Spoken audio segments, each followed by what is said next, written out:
Thank you so much for joining us, Polly Holyoke. And I guess to start, I'd love to hear a little bit more about your journey and how you became a writer. There we go. So I was a school teacher, and as much as I loved my children, my students, I really didn't want to teach summer school. So I had those summers free. It was like, what am I going to do with this time? Also, had been a substitute teacher, and the days you don't get called, you're there, but you have to be available to get the call. So I had some free time, and I thought, you know what? I'm just going to write a book. How hard could that be?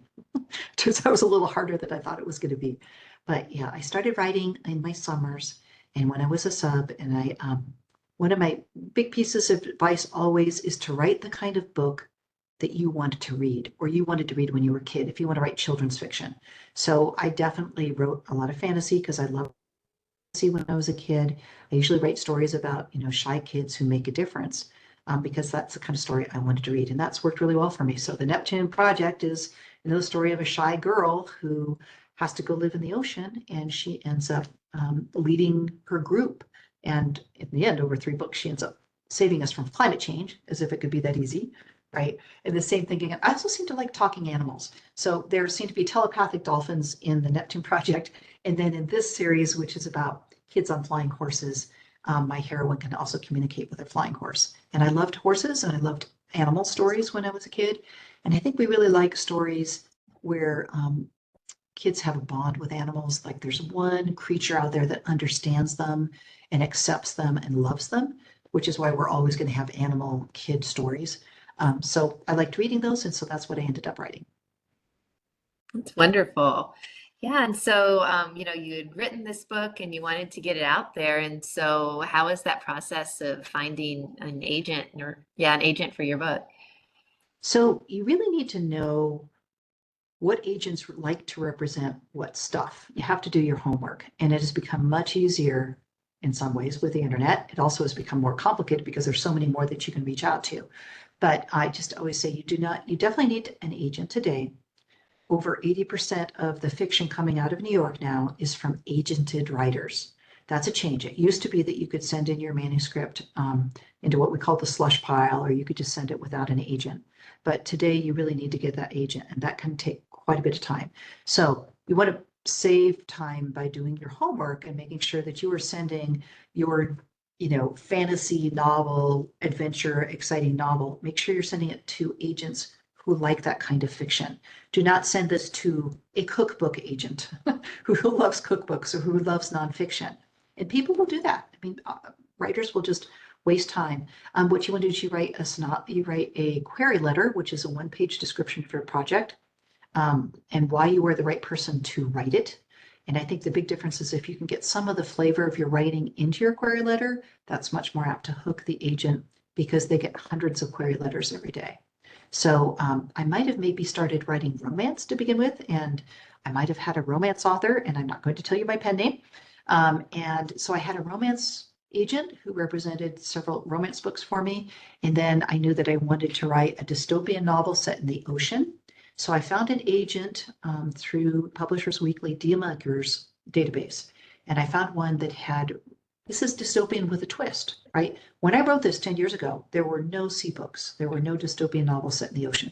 That has changed, but I thought it was a pretty clever idea at the time. And I found an agent who had sold a book about, I think, where chocolate was really important or caffeine was an important drug in the whole country. And it was just such a weird premise. It was like, wow, that's a really interesting dystopian twist. I thought that maybe he would like the idea of a dystopian novel set in the ocean. So that was the right agent to send to. And I didn't realize what a big deal he was. So Neptune Project actually sold at auction, which is a really big deal. And it sold in England. It's always nice to get paid twice for the same book. um, so yeah, you want to make sure that you're sending your stuff to agents who represent that kind of fiction, know the editors who like that kind of fiction, and they have the clout to sell your stuff. Yeah, right, right. That's so cool to hear your story. So, as you go through your normal day and you're writing, like what is your process for writing every day and for, preparing a book from the beginning and, even building that world a little bit? Okay, so definitely the world building comes first. You want to imagine your world. If you're doing what I do, which is science fiction fantasy, that's pretty important. I would say in fantasy, you need to understand magic. You need to understand the rules of your magic, who has it, who is there a cost to using it? There should be a cost. You can't just, and is it a high magic world or low magic? Meaning, is magic really, does everybody have it and they can control it and it shapes everything? Skyriders is definitely set in more of a low magic world. The basic magic in the book is the fact that there was a voluntary binding between sky steeds and humans 300 years earlier to save the continent from these terrible monsters. And her special magic, it turns out that she's the Nexara, so she can talk to all the sky steeds, but that's really unusual, and that's going to be important for her on her journey. But she's not doing spells, she's not doing lots and lots of magic. But there are books that have a lot of magic. So that's the sort of thing that you need to figure out before you start. And the same thing in science fiction. The big thing I'd say to science fiction writers, you need to have some really cool new technology that has all kinds of repercussions for humankind and our future. And so, the best example these days is Dune, and the idea that, that's a very old book, but there's a reason it's a classic, right? And that somehow this spice created on this desert planet is the most valuable thing in the universe because it enables transportation. And if you can control the spice, you control the universe. But the idea of that spice being that important, that's kind of the original premise that's super cool in Dune. So that's your world building part. Then I tend to, it's a combination of looking at the character and thinking of my character. I always say, what does the character want? And then what does the character need?